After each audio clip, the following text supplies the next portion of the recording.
Sa numerology, ang number 6 ay may kinalaman sa responsibility, service, at harmony sa bahay or community. May energy ito ng pag-aalaga, pagiging dependable at pagbibigay ng support sa ibang tao. So often linked to family relationships and domestic settings, the number 6 is actually all about balanced energy, compassion, and nurture. So, since titingnan natin ngayon sa Suit of Wands, ang Six of Wands, itong si Rider-Waite, kailangan muna nating tandaan na habang nagpo-progress ang Wands patungo sa Ace, mas lumalakas ito. So, yung progression niya ay actually hindi from Ace to King. Mas lumalakas ang Wands pag from the highest papunta sa Ace or yung alas ng card mismo. So, we can think about this in terms of concentration, kumbaga. So, it's not really a hierarchy of power sa Suit of Wands, pero more of a concentration. Siyempre, unti-unting na-unify yung Suit of Wands until makapunta siya sa alas, sa Ace of Wands. Mula sa problema, tumataas ang focus sa kasiyahan, mula sa defensiveness, papunta sa optimism. At hanggang sa Ace ay nagiging isa tayo sa apoy ng buhay, 'di ba? Parang yung Ace yung concentrated fire or spark of life. Kasi nga ang Suit of Wands ay element of fire, 'di ba? Fire sign. So, ngayon tingnan natin yung kwento na pinapakita ng Six of Wands dito sa barahan ni Rider-Waite. Ang 6 kasi ay isang turning point. Kino-consider itong victory. At makikita natin dito sa larawan, sa kwento ni Rider-Waite, ay ang isang victorious parade. Itong celebration ito, mayroong lalaki na nasa kabayo sa isang white horse. Tapos isa itong victory parade.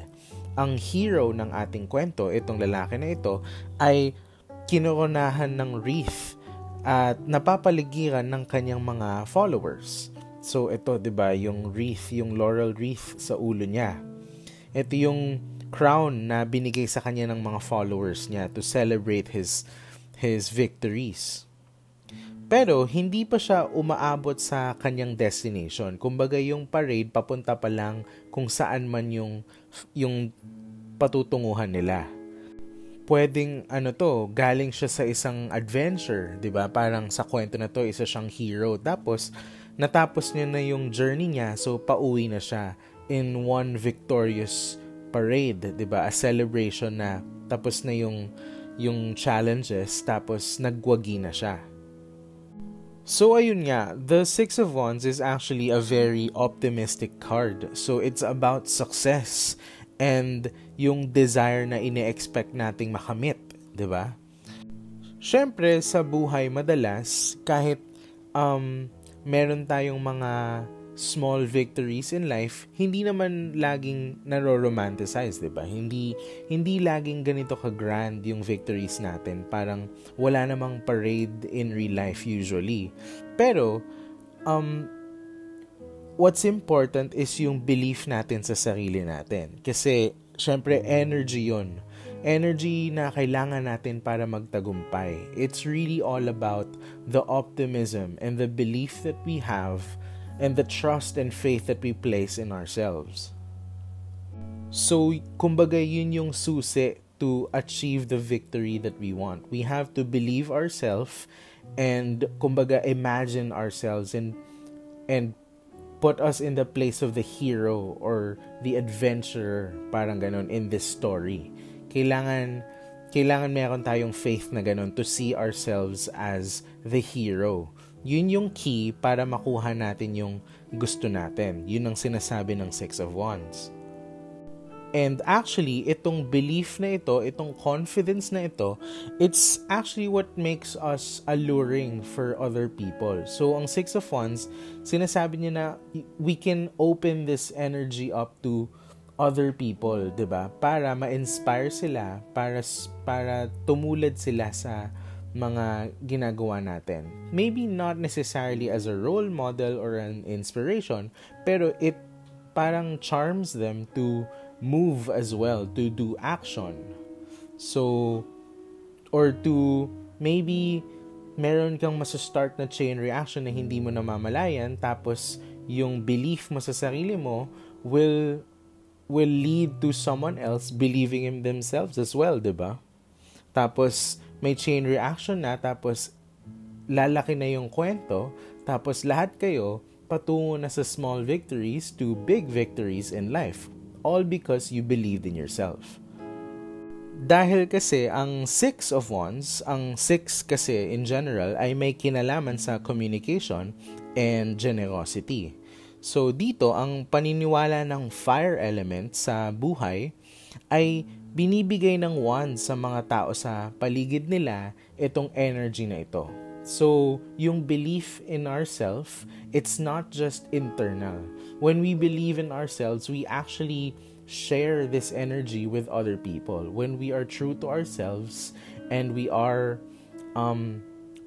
who we want to be, 'di ba? We live as who we truly are. Ito yung key to achieving what we want. And it allows us to share that energy with other people so they can do the same for themselves.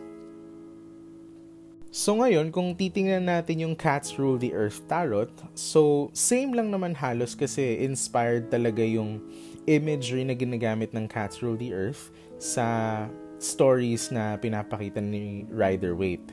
So, naging pusa lang yung hero dito, tapos masaya siya of course kasi yun nga, meron siyang internal confidence and nakikita niya yung sarili niya as the hero of the story to achieve what he wants, diba? Itong victory na to. Tapos nandito pa rin yung wreath. Yung wreath kasi talaga, it symbolizes the triumph and the celebration, the abundance of the blessings, dulot ng, yun nga, faith in ourselves. Tapos ito yung 6 wands sa paligid ng cat, tapos nagbo-blossom sila. Hindi lang sila barren or yung walang bunga, kumbaga. Talagang very celebratory yung story kasi may mga bulaklak. Tapos ang dami-daming halaman na tumutubo. So talagang buhay na buhay yung energy. And the way to unlock that is through believing in ourselves. So ito naman sa The Field Tarot, makikita natin na success talaga yung nakalagay sa 6 of Wands. So this is a very positive card when it appears in your reading.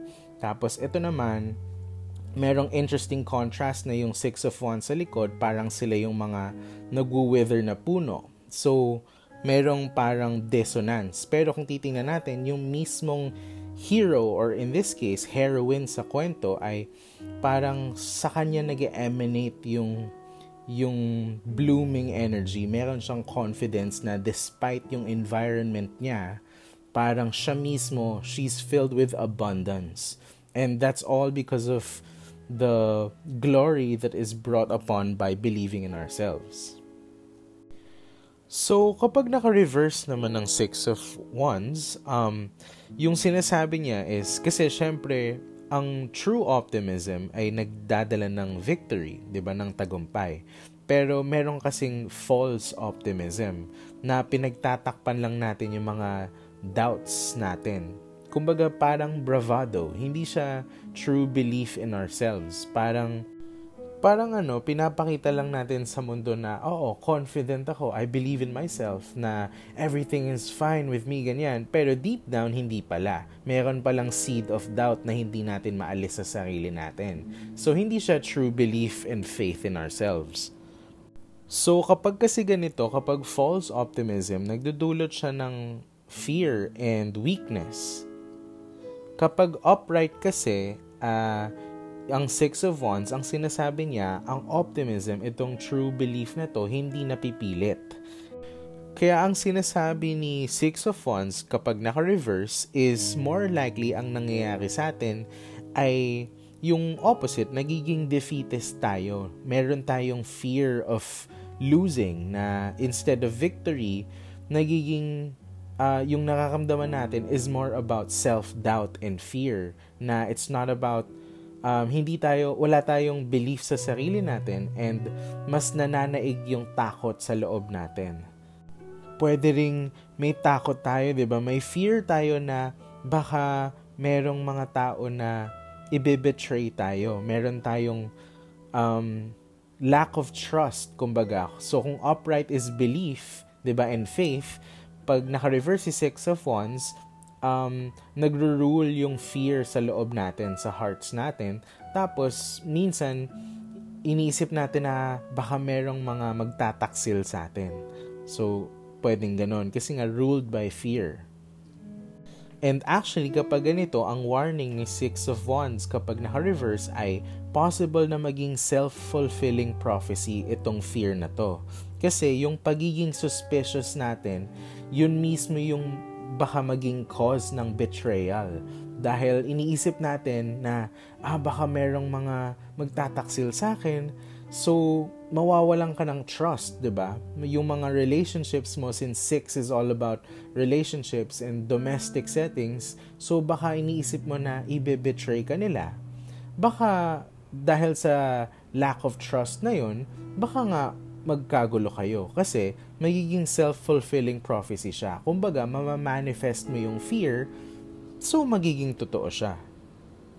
Kaya yun yung advice ni Six of Wands, na be careful na don't let fear rule over you kapag naka-reverse yun yung sinasabi niya sa'yo. Kasi baka maging kung ano yung sinasabi mo, kung ano yung iniisip mo, kung ano yung kinatatakutan mo, baka yun talaga yung mangyari. Yun ang ibig sabihin ng Six of Wands in reverse. Hanggang sa muli, please like and subscribe para makita nyo mga videos namin kung paano manghula.